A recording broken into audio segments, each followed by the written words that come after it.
yoo marfee kana waraanamtu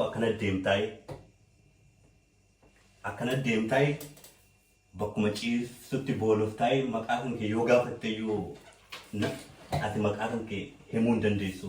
Eessa akka jirtu iyyuu hin beektu marfee kana yoo waraanamti beekte. Somaalota hedduu jiru jechi keessa kan. Marfee kana waraanamtee? Marfee kana waraanamne amma maal godhanii beekte ji'a tokko booda egaa bunkaasanii booda jechuudha ji'a tokko booda achi keessa na tursiisanii booda nama jahaan beektee hospitaala bakka marfeen sun irraa waraanamu na geessanii dirqamaan. Harkaaf luka kiyya hidhanii jechuudha. Bakka marfeen sun irraa waraanamu jechuudha. Bakka marfeen sun itti waraanamu? Haawusboorg jedhamaa bakki sun jechuudha. Bakki marfeen sun irraa waraanamu. Haawusboorg jedhamaa. Hamma dirqamaan achi na geessanii beektee. Dirqamaan achi na geessaniiti amma achi yoo na geessanu doktorichi afaan kam dubbattaa jedhee na gaafate beektee. Afaan Oromoon dubbadhaa jedhe. Amma afaan Oromoo kompiitararra soqee dhabeeti afaan Amaaraan argee jiraa hinaan jedhe. Abboo afaan kana dhaga'een beekuu hin jedheen. Itoophiyaa keessaa afaan 68 dubbatamaa afaan kana dhaga'een beekuu hin jedheen beekte. Jennaan afaan Oromoo gaa soqee dhabee Jaarmanii dubbachuu ni dandeessaa hinaan jedhe. Hin danda'aa jedheen. Jennaan ati dirqama marfee kana fudhachuu qabdaa hinaan jedhe. Dirqama marfee kana fudhachuu qabdaa yoo marfee kana dhiifte akkasuma immoo dawaa sammuu keetii kana fudhachuu qabdaa hinaan jedhe. Akkasuma yoo marfee kana si waraannes dawaatu jira beekte. Dawaa kana siif kennu dawaa kana yoo liqimsite ati bakkuma jirtu yoo hin beektu maqaa kan kee himuuf hin dandeessu uummataaf jechuudha. Maqaa kan kee hiriyaa keetiif himuu hin dandeessu. Ati bakkuma jirtu hin beeknu of dagattaa jechuudha kan nama saalfachiisa jechuudha qaamaa jechuudha. Dubbachuu hin dandeessu. Akkasuma shinti beeta teessu bishaan ittiin bantuu beekte. Ijoollee Somaalota hedduutu jiru achi keessa jechuudha. Achi keessa kan marfee akkas waraanamanii gargaaraati ture jechuudha achuma keessatti beektee. Ana egaa dirqamaan achi na geessaniiti amma maal naan jedhe beektee biyya kamii dhuftee naan jedhe. Oromiyaadhaan dhufee jennaan Oromiyaan eessa naan jedhe. Jedheeti Oromiyaan marraan dhufee hin jedheen. Amma kompiitara seeneeti amma Oromiyaa jedhee barreessee Itoophiyaan dhuftee Itoophiyaa dhufaa egaa Oromiyaa yoo barreessu Itoophiyaa dhufaa Itoophiyaa jedhe. Hamma dirqama marfee kana fudhachuu qabdaa jennaan akkamitti dirqama marfee fudhadhaa jedheen. Ani egaa warra marfee fudhatan san argeen jira maal akka isaan ta'aa jiran beektee. Rakkoo isaanii akka isaan dubbachuu hin dandeenye akka isaan boola'uu hin dandeenye beektee akka isaan maqaa namaa hiriyaa isaaniitii himuu hin dandeenye argaatiin jiraa akkamitti marfee kana fudhadhaa jedheen.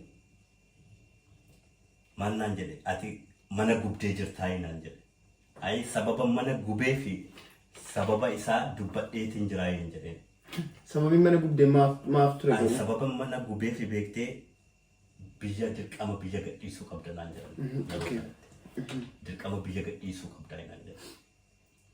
Dirqama akkamittan biyya gadhiisa ani nama aamata haga kana mana hidhaa kana keessa ture.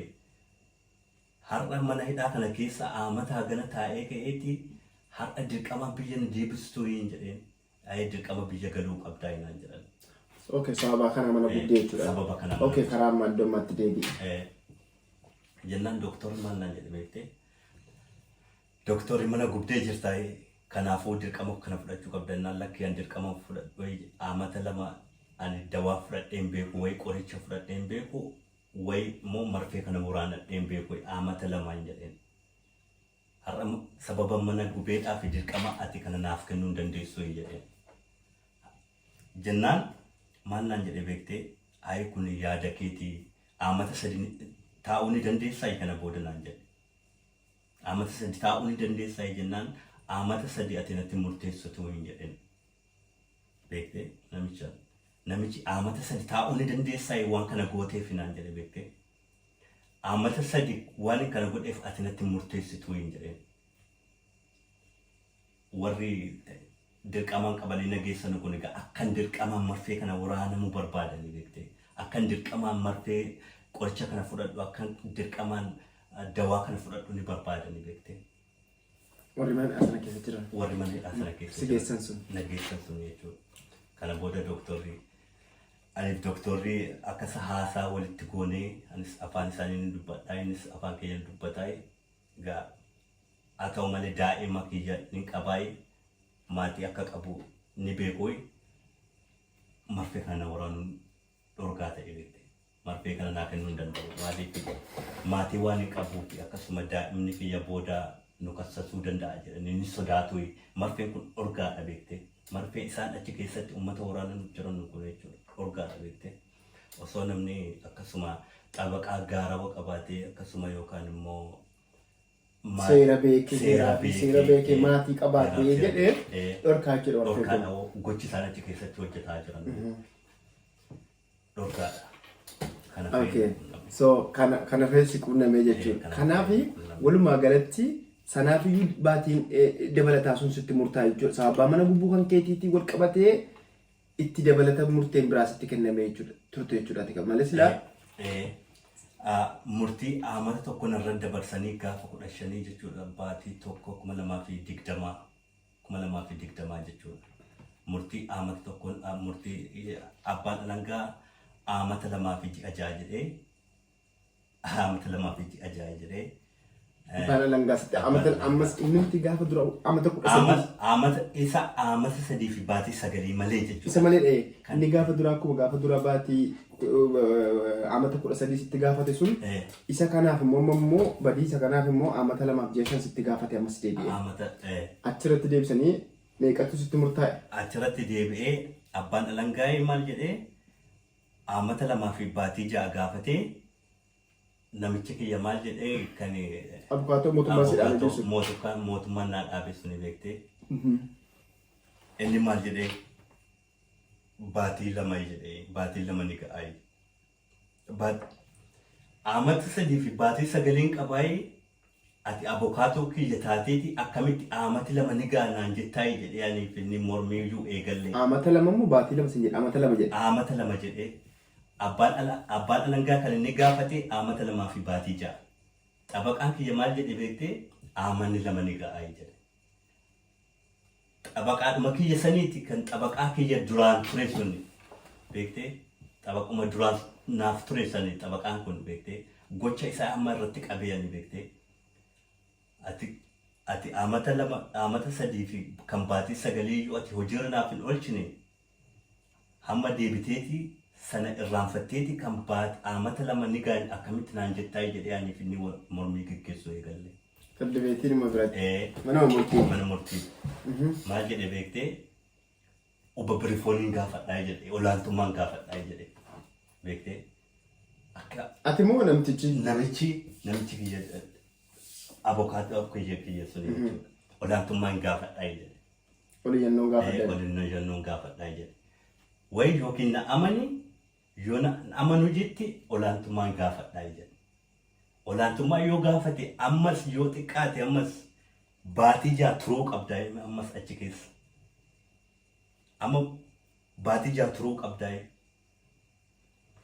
Kanaafuu akka inni ammas baatii 6 tureeti ammas murtiin kun akkanaaf laatamu hin barbaanne ga'an beektee dhugaa jiru dubbadhee fi na amanuu dhabaatanus achirratti dubbisuu fi barbaadaa beektee akka yeroodhaan dubbiin kun furmaata argatu akka xumuramu barbaadaa beektee mana kan amata 3 fi baatii 9 sun iyyuu sammuu na qubee jira beektee maal jedhe beektee kana booda abbaan alangaa suni amata 2 fi baatii 6 jedhee abukaatoon kiyya suni maal jedhee baatii 2 jedhe jennaan amata 2 jedhe amata 2 jedhe maal jettee kan murteessitu suni beektee haasaa jara lamaanii sana iyyuu ilaaltee kan duraanatti murteeffamu sana gaa dhiifte keessaa gatame sun keessaa gatame kana lamaan ilaaltee kan jara gidduu lamaan jiru kana ilaaltee amala tokko narra faraddee amata 2 irratti faradde gaa ragaan gaa nama 15 madaa'e jedhanii nama 15 madaa'e jedhanii waraqaa irratti barreessanii sababa ibidda sanaatiin namni nama 15 irratti qaama miidhee jira ammas jedhaniiti qaama guddaan narratti bantisanii beektee nama 15 sana keessaa nama meeqa dhiyaate beektee ragaadhaaf kan qophaa'e nama 15 kan dhufe nama tokko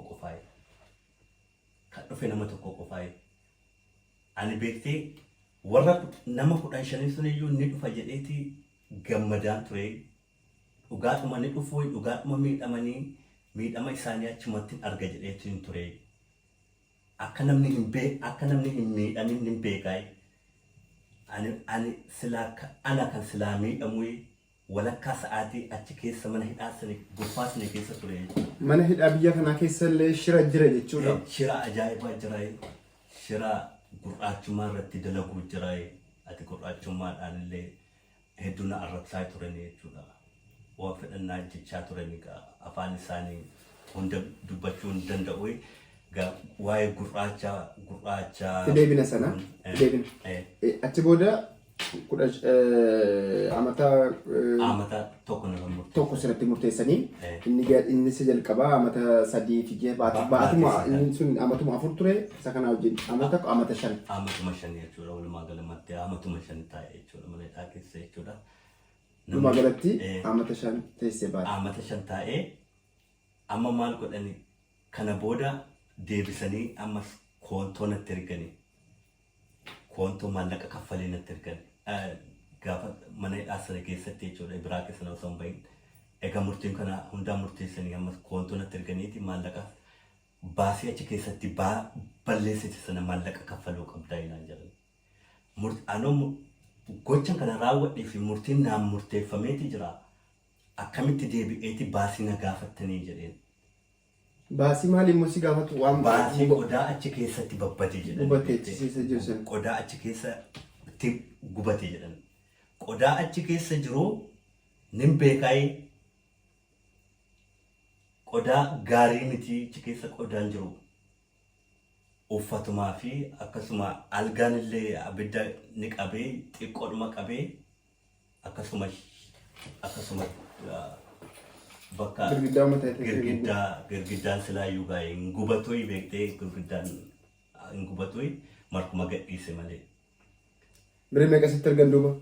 Hamma jalqaba maal jedhani beektee 6,000 fi 500 kaffaluu qabdaa hinaan jedhan jalqaba kan amata tokko narra laatan kana malee.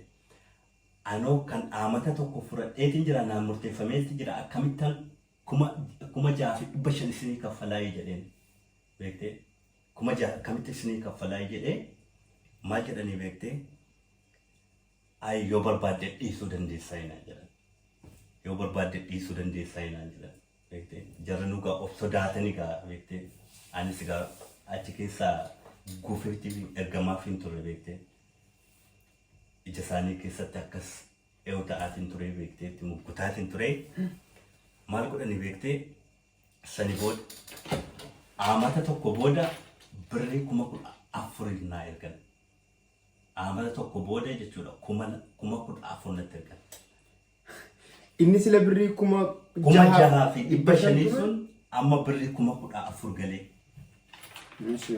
Hamma ji'a tokko booda 14,000 fi 500 ga'e. 14,000 fi 500 ga'e. Hamma soosiyaalii deemeeti gaafadhee maali maallaqni kun hin jedhee. Manuma hidhaa jirta miti ati? Manuma hidhaa keessa jiraayee. Maali maallaqni kun jedhee gaafannaan baasii balleessitee naan jedhan. Baasii balleessee jedheen baasiiti balleessite naan jedhan. Maali badiin baasii ani balleesse kun maal gootanii muluudhuma mana hidhaa gubee hin jedheen. Jennaan lakkii mana hidhaa guutuu mana hidhaa hin gubne ati kanuma kan kee gubdee naan jedhee. Alhamdulillah na dhibe yommuu kana guutuma hidhaa. Eeshi. Lakkii osoo mana hidhaan kutuma kee gubdee naan jedhan. Kutuma kee gubdeeti likooftara finnee jirraa naan jedhan sababa kee. Jennaan likooftara Ameerikaadha moo Turkaayiidhaa fiddanii hin jedheen beektee afaan isaanii illee ofirraa dhibbadhaa Ameerikaadha moo Turkaayiidhaa fiddan jennaan maali nuti xiyyaara helikooftara kanaan qabnu hinaan jettee beektee siin ofitti aartee beektee maal nuti iddoo jaarmaniin helikooftara ni qabnaa jaarmanuma keessaa jennee lubbuu kiyya hambisuudhaaf jedhee lubbuu kiyya hambisuudhaaf helikooftara maaf fidammaa ambulaansii waamni hin jedheen ani rakkataadha. Egaa maallaqa kana egaa naa gaafatanii iyyuu jechuudha maallaqa kana naa gaafatanii maallaqa kana wayi manni hidhaa kun kaffalaatiin jiru baasiin ani badii ani balleesse kun biyya isaanii keessatti jechuudha maallaqa kan mootummaati jechuudha manni hidhaa sun mana hidhaa kan mootummaati jechuudha manni hidhaa sun ani iyyuu kan mootummaati biyya isaanii keessa jiraachuu jira akkamitti 14,000 akkamitti eessaa fuudheetii kaffala mana hidhaa keessa jira hojiitti deebitee hojjechuu kaffaluu qabdaa hinaan jedhameetti bareedaa jedhee amma mana hidhaa baambargi kana keessatti jechuudha dalagaan hin dalagaa baatii 7 dalagee 180 argadhe naa dhufaa argadha jechuudha dalagee argadha daqiiqaa tokkotti jechuudha sa'aatii tokkotti jechuudha birrii tokkoofi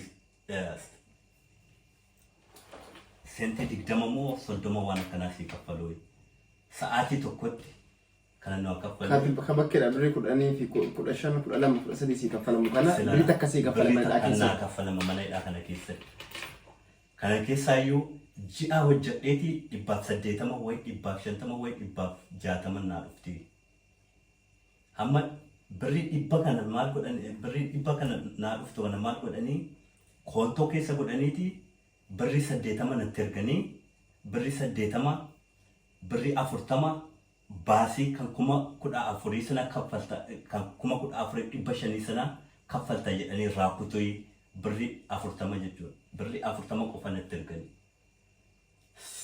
achi keessatti egaa dhukkubni koronaa jedhamee deebi'e jechuudha mana hidhaa sana keessatti jechuudha wanti hundayyuu ho'isanii jiran achi keessatti wanti ani tamboo kana hedduun aarsaa maallaqa isaan natti erganu kun tamboo iyyuu naa bituu iyyuu hin geessuu namni achi keessatti namni hojii hojjetu maallaqa guddaa qaba achi keessatti yoo xiqqaate qarshii 100 waa bitataa qarshii 80 waa bitataa 90 waa bitataa ani kaninna waa bitadhu ji'a hojjedha akkuma isaaniittiin hojjedhaa ani birrii 40 qofan argadhaa kanneen waanti bitadhu birriin 40 isaan naaf kennan kun jechuudha beektee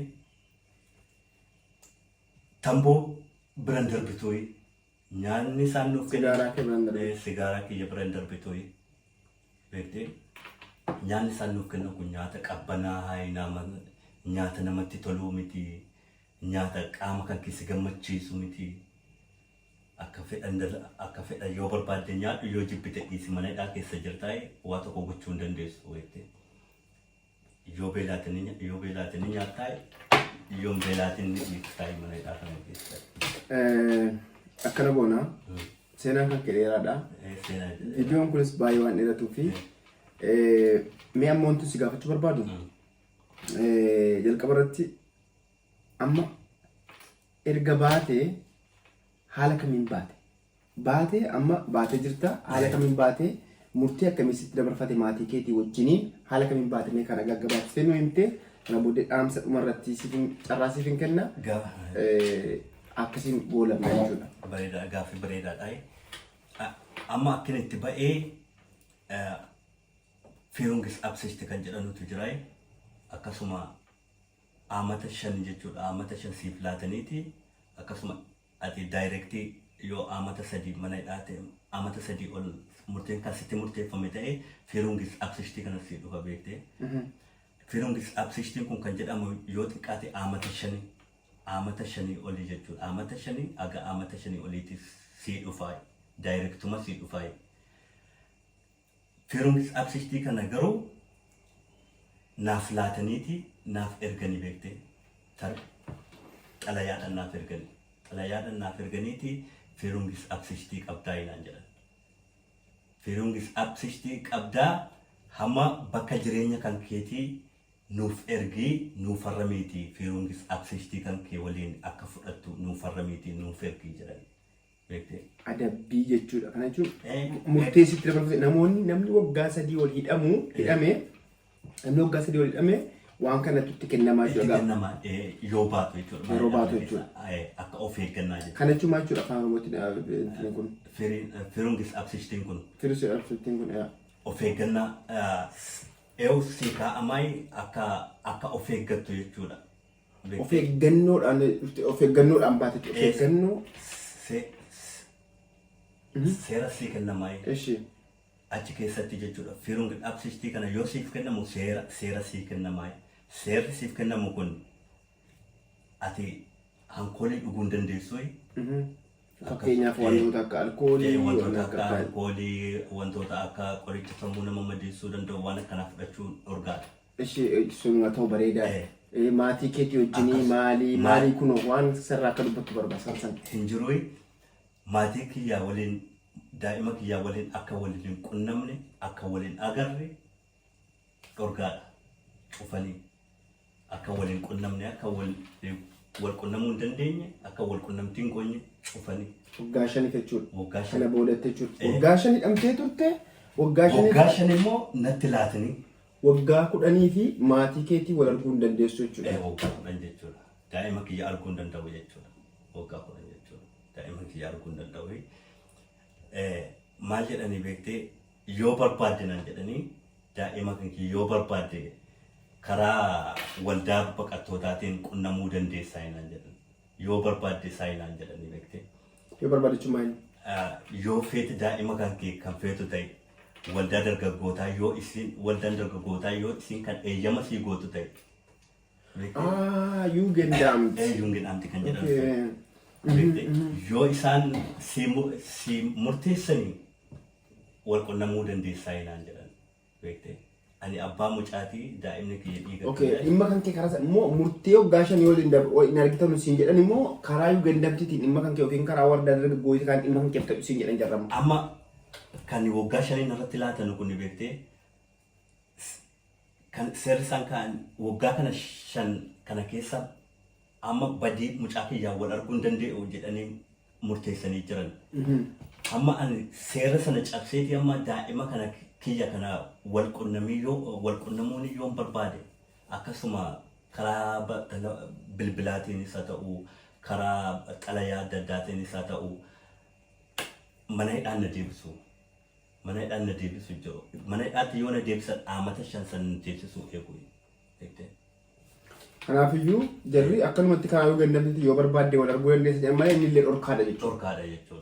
Kanaafuu amma daa'ima keetii illee bilbiluu hin dandeessu. Viidiyoodhaanis waan cufan ammas erga baateefis siidhaanis erga waggaa 2019 wal quunnamtee hin beektu. Ammattis immoo adabbiin sirra jiru waggaa 5 jechuudha. Walumaa galatti waggaa 10 jechuudha. Egaa haa ta'u deebisanii hamma bakka jireenyaa osoo naaf hin laatiin egaa kana hunda naaf godhanii.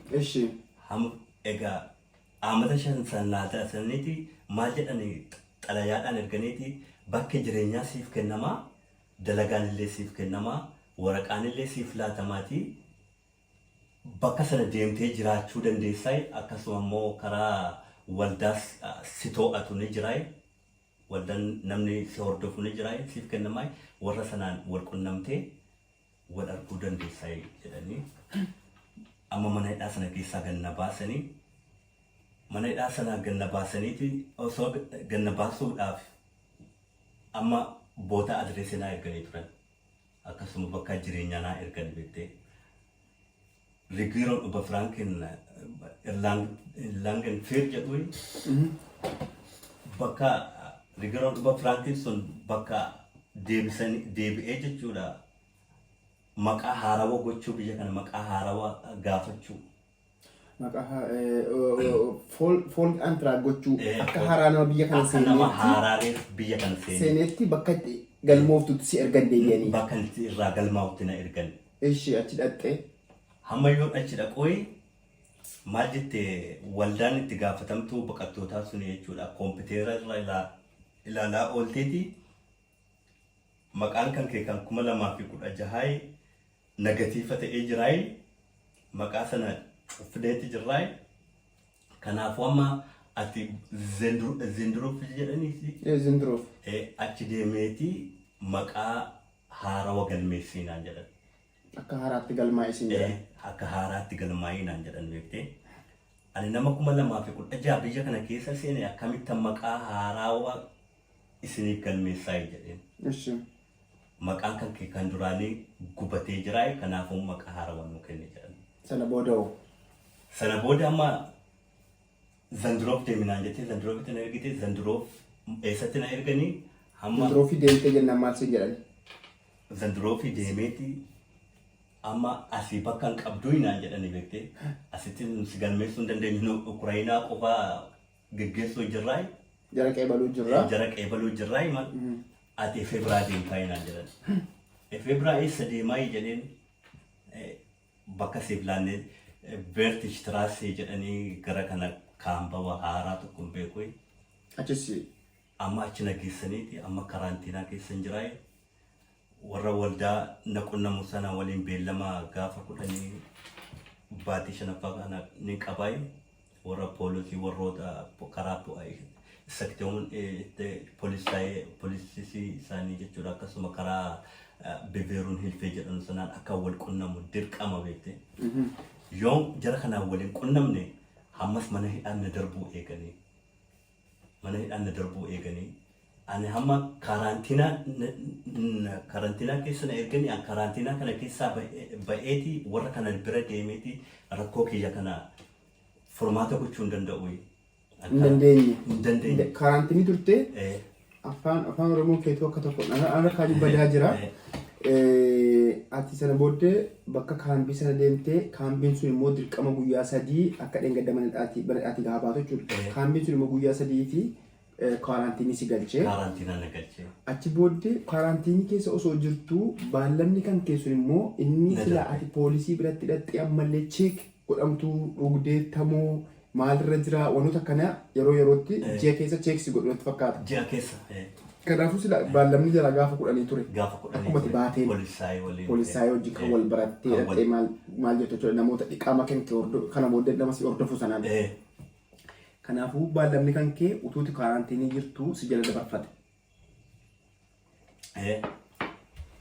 Na bira dabarfate gaafa 10 poolisii sana na dabarfate amma isaa poolisa sana dawwalee silkii isaatiin aboo terminaan qabaayee karantiinaan jiraayee ammas dhufuu hin danda'u karantiina keessaa si bira dhufuu hin danda'u jennaan amma silkiin irra cufee amma lammaffaa dawwaleeti maqaan kee maal silkiin irra cuftaa rakkoo achi isin biraa termiina qabaayee jedheen eenyu maqaan kan kennaan jedhe Muhammad Zaakiri jedheen Muhammad Zaakiri waan jedhamu beeknuu hin waan jedhe silkiin irra cufee sadaffaa dawwalaan arfaffaa yoo dawwalte mana hidhaa sipoortii deebitaa hinaan jedhe amma silkii isaa jalqaba hin beeknu iyyuu jedhee yeroo sadaffaa immoo mana hidhaattiin si deebisaa hinaan jedhe. Okay.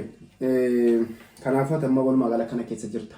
Kana keessa jira. Waan takka yoo inni ibsuu barbaadu daawwattoota keenya waan kana keessatti waan baay'ee kaafne namni wanta irraa barachuu qabu waan baay'eetu jira. Haasaa kan keenya tartiibaan barreessnee itti qophoofne dhufuu dhinnus ani ammaan dhufee argee mucaa kana gaaffiin sammuu keessan keessatti uumamu yoo jiraate maalinni mucaan isin jalqaba irratti waggaa 10 dura wal beeknaanii fattisin jedheera.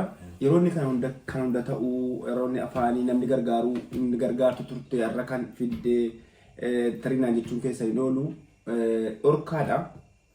Jalqaba irratti hidhamuu isaa akka carraatti dhagahee sana booda waan takka egaa akkuma iyyuu isinuu dhaggeeffattanii mucaa kana akka kiriminaalitti qabanii haffananii jiranii jechuudha. Kanaafuu argachuu eenyuyyuu hin danda'u ture. Haadha mana isaatiin bakka walgahii Oromoo tokkotti wal agarree hiriyaa kiyya takka wajjiniin kadhannee waa hunda akkasiin irraa laaffisuu dandeessu waliigaltee bilbila isii akka nuu kennitu isiirrillee akka itti deddeebinee abukaatoollee akka qabnuuf waan cufa isii wajjin waliigallee erga ol dubbannee booddee isinillee galtee bilbila sana hin cufatte eessallee akkasiin jiraattu hin beeknu turre aga guyyaa irraatti barbaachuma ture jechuudhaan akka mataa kiyyaatti karaa biyyaatiin karaa sooshaal miidiyaatiin bakka hundayyuu waggoota kana barbaadaatiin ture. So kan ibsu barbaadu. Inni biraa dhumarratti wanti si gaafachuu barbaadu meemee amma maal dhaammatta meemee dhaamsi kan kee dhaamsa kan kee dhumaatti utuu si gaafanne gaaffii takka waan sammuu kiyya keessa takkaan si gaafadha. Amma Itoophiyaa eenyu akka bulchaa jiru beektaa? Hin beeku. Mana keessa ture eenyu akka Itoophiyaa bulchaa jiru hin beeknu. Amma maal yeroo hin beeku. Hacaaluun du'uu dhageesse? Hacaaluun du'uu dhaga'ee mana keessa ba'ee. Mana dhaabaatee akkuma mana dhaabaatee yoom dhageesse? Akkuma mana sana keessa hin ba'ee. Kaleessa dhageesse jechuudha. Kaleessa dhaga'ee. Daawwattoota keenya wanni isinii dhiyeessuu jiru kun waanuma seenaa dhugaa irratti hundaa'e. Biyya Itoophiyaa lamma eenyu akka bulchaa ture hin beeku. Eenyu akka bulchaa ture. Sila jalqabatu viidiyoo kan hojjetin dura akkuma tasaatu haasofnu Hayilamaariyaam akka bulchaa jirutti beeka. Na kolfisiise. Deebi'ee waa'ee Hacaaluu dubbate. Waa'ee Hacaaluu erga baatee hedduu akka gadhisitti dhagahame akka gaddite achirratti ergallee afaan kunis baay'ee afaan manadhaa keessatti hedduu waan si rakkiseef sababa afaan kana wallaaluutiin waggaa 2 waan sitti dabalamee fi afaan kana barattee jirta. Afaan sanaanis amma manadhaa waggoota 5 manadhaa kana keessa turte keessatti walaloo wantoota tokko tokko akka yaalaa jirtu naaf himte. Afaan biyya kanaatiin Hacaaluudhaaf walaloo barreessitee amma feesbuukii irratti argeen ka'e. Mee walaloo sana nuuf dubbisime. Akka walalootti barreessee akkama akka seenaatti jechuudha. Afaan Jaarmaniitiin sana barreessee kaleessuma ba'ee manadhaa keessa ba'ee jechuudha. Hacaaluudhaaf afaan Jaarmaniitiin barreessee ture.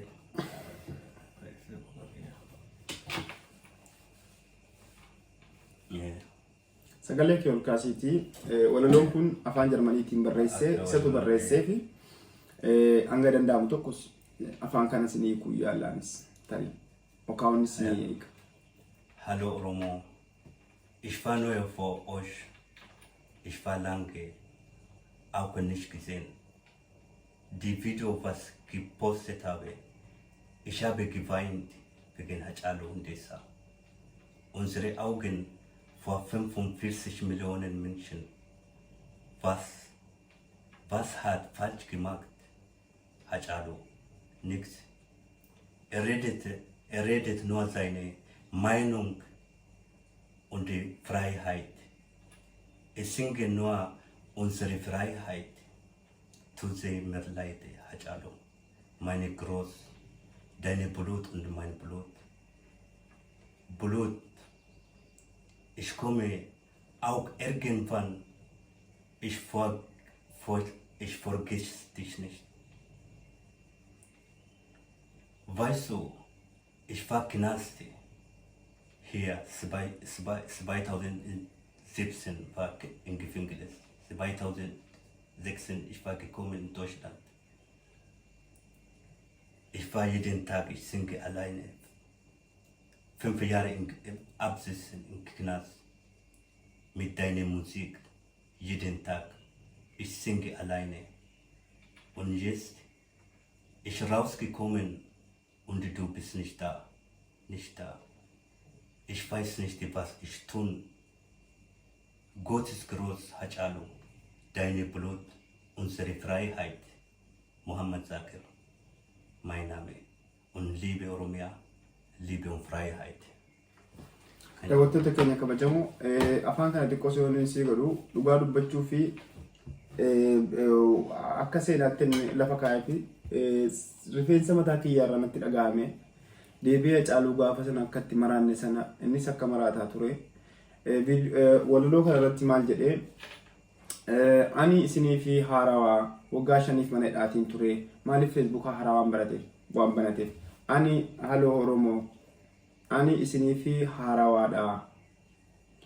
Viidiyoo kana argee baay'een gadde. Viidiyoo Hacaaluu jechuudha. Viidiyoo Hacaaluu akka du'ee kan hiriira ba'amaa ture jechuudha. Viidiyoo kana ilaalee baay'een gadde. Natti dhagahame. Hacaaluun maal balleessee? Sagalee uummata miidiyeenaa bal'aatii. Kanaaf baay'ee tokkoon gaddee wantoota jedhuu fi waggoota 5 kana keessatti sirba kan keetiin manadhaa keessatti dabarsaa ture garuu ba'ee siin arganne badiin kan kee maalinni waan jedhuufi akka gaaffiitti kaa'ee fi ati kan qabsooftee fi firiidamiidhaa fi dimokiraasiidhaa fi badiin kan kee maalii tartiibaan si ergaallee akkanaa of keessaa qabaa dhumarratti bilisummaa biyya isaatiif hawwee akkasitti barreesse jechuudha. Hedduun gadde dhugaa dubbachuuf baay'ee kan nama gaddisiisaadha. Maayyuu miti Hacaaluu hunda kan keenya garaa gubee hunda kan keenya tuuyyuu waan baay'ee ta'e kana booddee ati simbooni abshirii maayyuu miti waan baay'ee tumame Jawaar si hidhamee quban qabdooti kanas amma dhiyeenya kana ba'ee akkan taane ta'e wanti hundinuuyyuu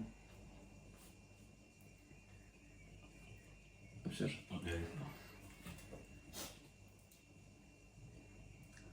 Kanaafuu asirratti wanti dubbachuu barbaadu ilmaan Oromoo akkasuma ilmaan Oromiyaatiif hawwiin kiyya bakka jirtan jechuudha. Tokkoffaadha kan barbaannu tokko ta'uudhaan biyya kana keessatti jechuudha. Tokkummaan barbaachisaa bakka jirtan hundaa'ee garee wal qoqqooduu osoo hin ta'in akkasuma amma waa iddoo argee gaman mana hidhaa kana keessaa ba'ee jechuudha. Uummanni Oromoodhaa uummata gabrummaa keessa ture. Uummata lafni isaa irraa saamamaa dhiigni isaa jechuudha dhangala'aa shamarran isaanii gudeedamaa Profeesorri akkasuma barsiisonni barataan biyya isaarraa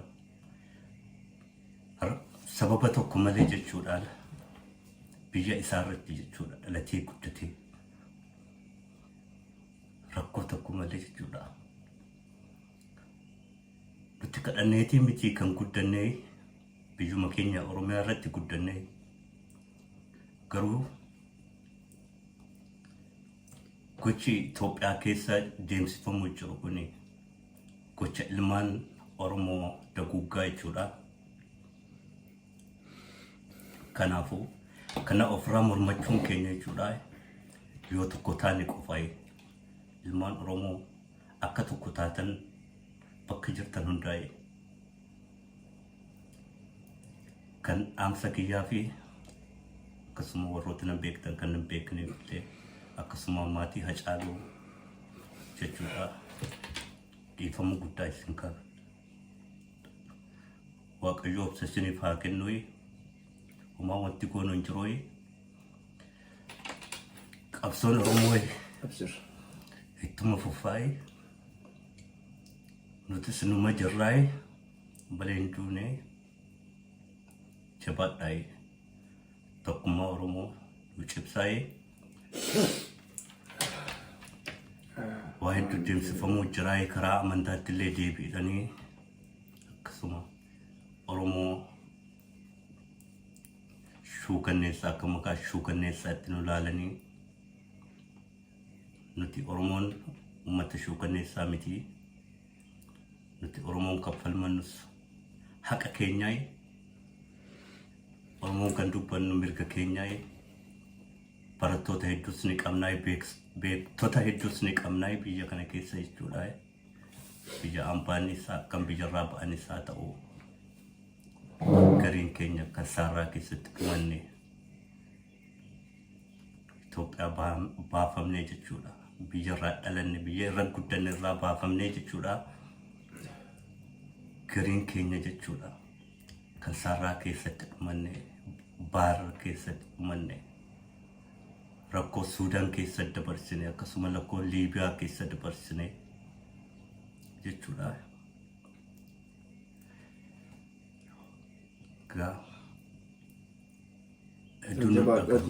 Jabaadhu. akka raattiin deebi'ee bu'ee si galee atiillee himmaan kan kee arge har'allee na agartee na hojii boosse kaleessa gaafa yeroo baatu sanatti qubaa kee baay'ee tokko si dhaga'ame baay'ee namatti dhaga'ama dhugaa dubbachuuf du'a isaatu quban qabdu ati waggoota 5 kana guutuudha waan takka quban qabdu sirba isaatiin waan isaatiin achi keessatti dabarsitee gaafa gadi baatee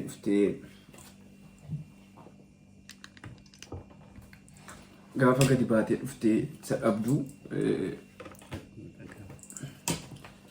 waan baay'ee sirba isaatiin waan hunda isaatiin waggoota 5 guutuu sirbaa caaluutiin manadhaa keessatti qophaa kan kee namni afaan kan kee dubbatu kan jirre achi keessatti dabarsitee gaafa gadi baatee dhabduu baay'ee nama gaddisiisaa hedduu tokkoon gaddeanis irra deebi'eetiin guyyaa sanaan gaafa caaluun du'uu dhaga'u an dhugaa dubbachuu fi sa'a dheeraadhaafis hin amanneen ture jechuudha. Hin amanne ammallee waan hin jiru natti fakkaata. Kanaafuu gadda kiyya akka sanattan hubadhee deebi'ee immoo ergaan si argee ergaan ati barreessite kana akka seenaatti kan ati barreessite kun dhugaa laphee kiyya jechuudha. Baay'ee tokko na cabse. Ani badiin kan kee maayinni dhugaadha. Gaaffiin Oromoo miili'eena meeqaati kun? Gaaffiin keenya immoo wanaatti deebiin arganne dhugaa na caalu sin baane. Ati waggoota meeqa booda har'a guyyaan intarvii kana godhaa jirru hadhi guyyaan meeqa guyyaan nun harkaa bade har'i guyyaan 13 2022 ji'a 5ffaadha. Haga guyyaa kaleessaatti akka caaluun akka jirutti beekamu caalu. Waggoota kana hundasii Hacaaluu akka hiriyaasaatti mana dhaatti wajjin dabarse. Gaddaas gammachuus waan nama cufaayyuu har'a gadi ba'ee waan kana dhaga'uun gaddisaa ulfaataadha. Hunduma keenyaaf iyyuu hin gala kun. Kanaaf wanti sin jedhu jajjabaadhuudha. Nuti baay'ee takka dandamannee jirra hanga tokko bareechinee boonyee iyyinee waliin gaddinee namoota baay'ee wajjiniin ammallee garuu gaddisaa nu keessaa hin baane caaluun gaddisaa kan nu keessaa ba'us gaafa waan inni qabsaa tureef deebii argatu gaafa haqni isaa dhiigni isaa deebii argatudha. Kanaaf iyyuu dhumarratti wanti isin jechuu barbaadu erga kana jennee booddee waan baay'ee ture nuti nu kaasuu dandeenyu waan baay'eedha. Keessaa waggaa yeroo biraan itti deebi'aa waa'ee amma eenyu akka jiru irratti amma Abiyyi Ahmadiidha kan biyya bulchaa jiru. Abiyyi Ahmad jedhama. Hayilamaaraamis hin jiru. Hayilamaara ofii isaatiiyyuu ba'ee jira. Namoonni siyaasaa keessatti 2018 as namoota baay'ee dhufee hirmaatee lammaa fa'i innis biyyaayyuu ari'amee jira. Biyya hin jiru innis siyaasa keessaa ba'ee namoota baay'eedha. Warri 2018 gara siyaasaatti jijjiiramaa waan jedhamu uumamee ture. Amma garuu ni safee Hacaaluun du'ee sana booddee dhimma Hacaaluutti wal qabatee Jawaar, Baqqalaa Garbaa, Hamzaa Booranaa cufti jaraa hidhamanii dheengaddareef gadi ba'anii jarrisi hundumtiyyuu mana dhaa turanii jarris guyyoota 40 jarris nyaatatu nyaatiin turanii qaamni isaanii jijjiiramee amma yoo beekte amma xiqqoo fooyya'an malee gaafa jarri ba'anuu silaa hin beektu ture. Baqqalaas ta'ee Jawaariinis ta'ee Hamzaa Booranaa huqqatanii Oromoo kanaaf jecha wanti jarri hin taane hin jiru. Qoonqoo malee nyaata malee waan akkasii jarris godhaa turanii Oromoo qabsoo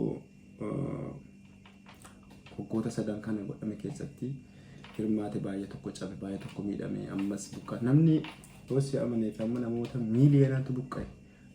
Inni bira Tigraayinii fi Itoophiyaa walitti deebi'anii qaamni dammoo wal daaraa wal godhanii biyyi Tigraay daaraa taatee naannoo sanarra walitti siyaasni jiru baay'ee waan baay'eedha. Sootaan sana ilaaltaatiyyuu sichi waan baay'ee argita. Namoonni miiliyoonaan buqqa'ee jira. Kumaatamaan du'ee jira. waan baay'ee jijjiiramni biyyicha keessa jiru waan akkas jedhamee himamuu miti. Amma kanaafiyyuu amma karaa yaada kiyya xumuraatti yoon jedhu mee ati wantoonni kana hundayyuu hubanne mee namni maal dhaamsa akkamii dhumata dhaamsa xumura maal ammattaati dhaamsa kan kee xumura maal dhaammattame? Dhaamsi kiyya xumuraas kan inni dhaamu barbaadu ilmaan Oromoo akkasuma ilmaan Oromiyaatiif jechuudha. Kan biyya ambaa keessa jiran akkasumas kan biyya keessa jiran jechuudha. Anillee akkasuma edda mana hidhaa kana keessaa ba'ee gadda keessaa ammas gadda guddaan dhagame akkasuma anillee jireenya keessa jiru jireenya ulfaataadha. Jireenya keessa jiru jechuudha. Jireenya kanaaf jechuudha akkasuma gargaarsa hawaasa Oromoo akkasuma ilmaan Oromoo jechuudha bakka jirtan hundatti jechuudha akkasuma dhaaba siyaasaa akkasuma hawaasaa jechuudha bakka jirtan hundatti jechuudha. Ani nama yeroo jalqabaaf jechuudha viidiyoo laayivii kunoo isaa waliin jechuudha yeroo jalqabaaf wal qunnamee jiru malee amma viidiyoo kanarratti dhiyaadheen hin beeku jechuudha akkasuma fuula keessan duratti jechuudha. Gisee tokko 2016 eegalee hanga 2017 walgahii irra deddeemaatiin ture karaa adda bilisummaa Oromoo karaa adda bilisummaa Oromoo jechuudha akkasuma karaa ABO jechuudha biyya Jarman kana keessatti jechuudha. Hirmaataatiin ture jechuudha hagan danda'een jechuudha yeroo sana baqattummaa qabee anis biyya kana saaraadha haa ta'u malee immoo qabsoo Oromoo irratti jechuudha deeggara bakka akka deeggaraa ta'eeti hirmaachaatiin ture akkasuma warroonni na beekanis hin jiru warroonni akka laayifa waraaban kanneen akka Mubaarak laayifa waraabu kana tasfaayee na beeku ture garuu yeroo saniyyuu ijoollummaa keessan ture egaa ijoollummaa kiyyaan tattaafachaatiin ture egaa waan gaarii sin dalagne mana ijoollummaa kiyyaa sana keessatti garuu amma yeroon kan dhugaatii ilmaan Oromoo jechuudha anis mana hidhaa kana keessaa kan hin baradhe dhugaa'ii qofaa kanaafuu hamma bakka jirtan hundaa ilmaan Oromoo tokkummaa jaalala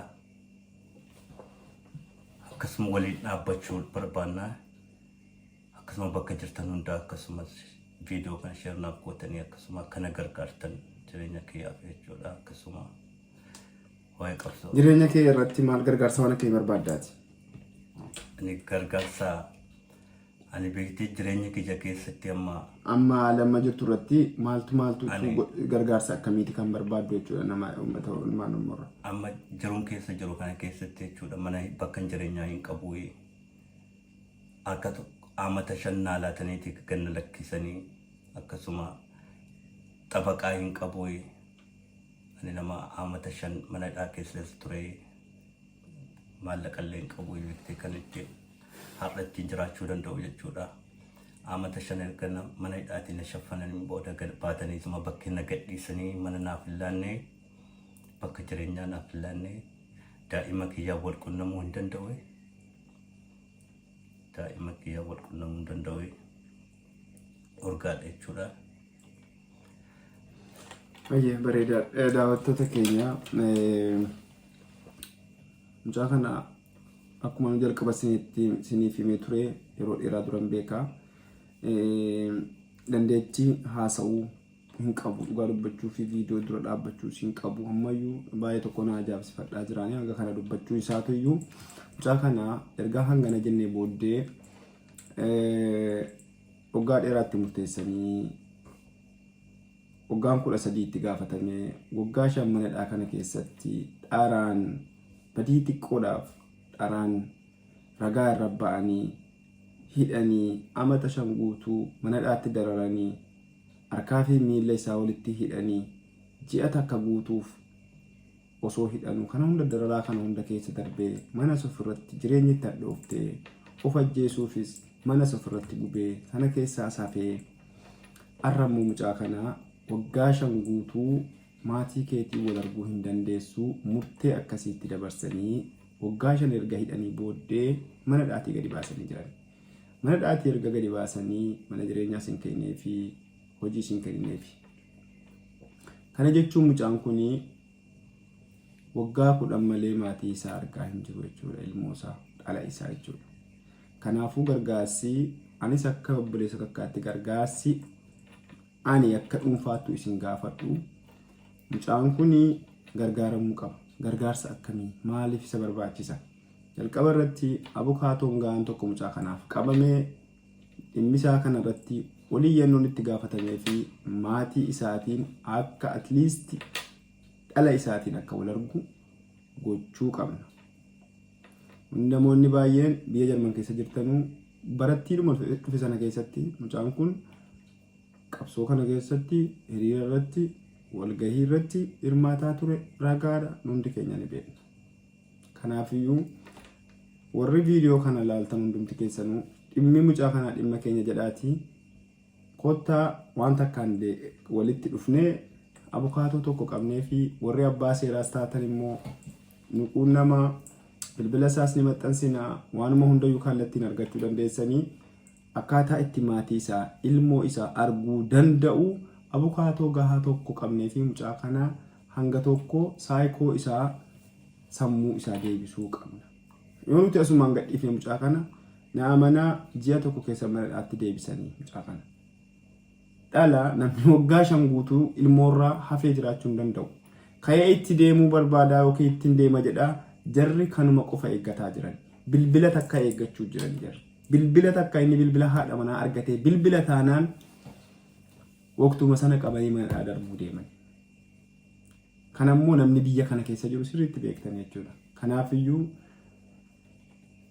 nama takka gaafuma inni jiru bira dhaabbatan.